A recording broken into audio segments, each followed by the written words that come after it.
from our side, from COP29 side, from other our partners.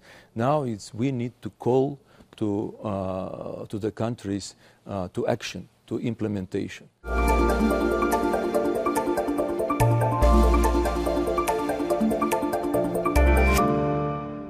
Hello and welcome to Energy Frontiers, our new Euronews series exploring the global energy landscape. It was right here in Baku, Azerbaijan, that the COP29 UN Climate Change Conference was held late last year. And today we're talking to COP29 President Mukhtar Babayev about the diplomatic challenges that lay ahead as we move towards COP30 in Brazil. To begin with, here's a quick overview of what's at stake. A decade since the Paris Agreement was signed and the road ahead is uncertain. In January 2025, US President Trump withdrew from the climate deal again. And as Brazil prepares for COP30, developing countries want action, not promises. Poorer nations need more money to adapt to climate change and more money for low-carbon energy. Many voices are calling for an end to fossil fuel use and an end to deforestation. COP30 in November will be a fresh test of global ambition on climate change. And as the planet warms rapidly, the need for multilateral cooperation is higher than ever.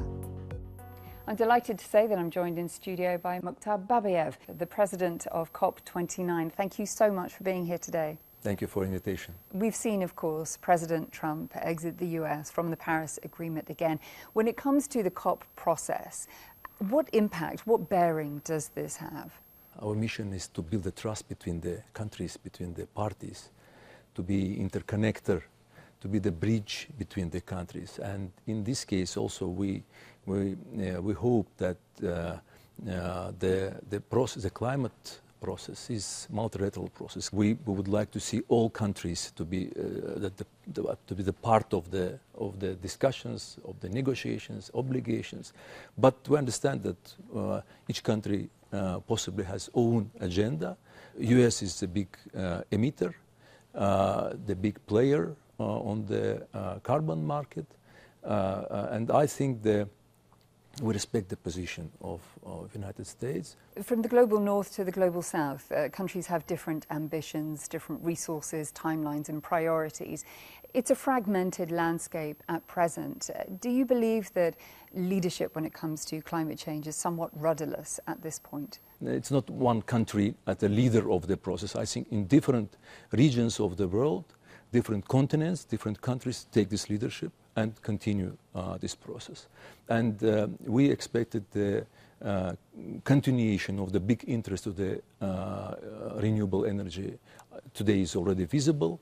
Today is already interesting for the private sector. We've got the US and other producers pumping more oil than ever before. When we look at the Paris Agreement, have we lost sight of our goals and ambitions? Today, more and more countries now invested to the green and alternative energy than to fossil fuel. And I think the process will continue.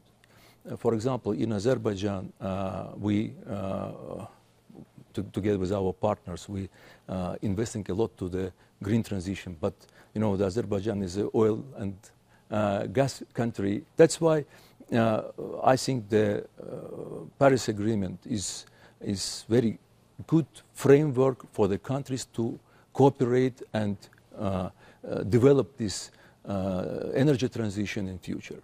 Famously at COP29 in your speech you said that the current policies are leading us down the road to ruin, and that certain countries who are suffering most at the hands of climate change needed less paperwork, less prayers, more compassion, more action. In terms of the unmissable opportunity that COP29 presented, what's been done since then? We agreed regarding the first time ever in UN system 300 billion of the contributions, agreed to the at least 300 billion dollars contributions to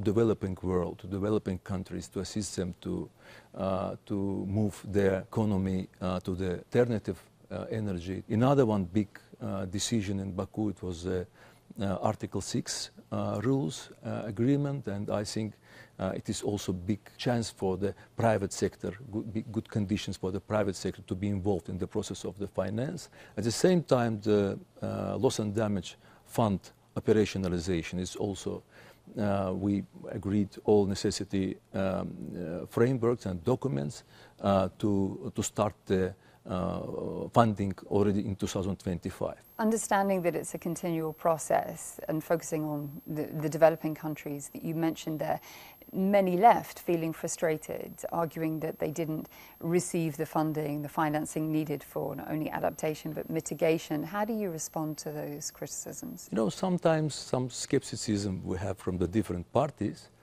but I think it is again very important decision made in Baku at COP29 give us a good fundament for the countries to collaborate.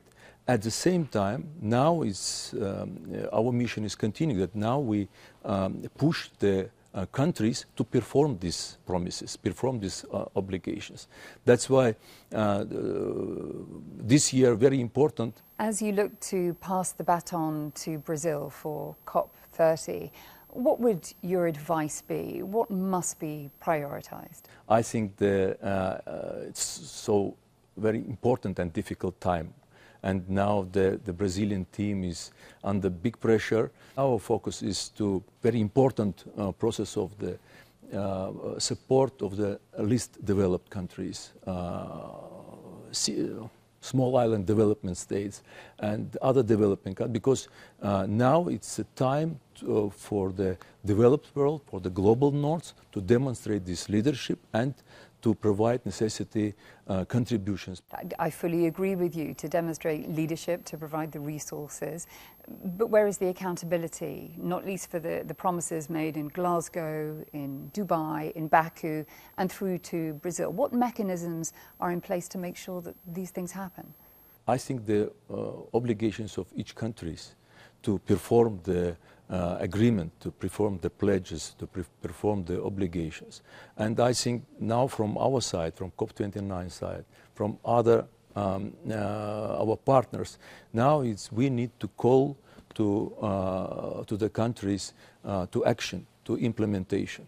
We hope that in Brazil we will have also good discussions, good outcomes, and we trying to support Brazilian team in all these preparations. We sadly have to leave our conversation there, but thank you so much for your time. Thank you too.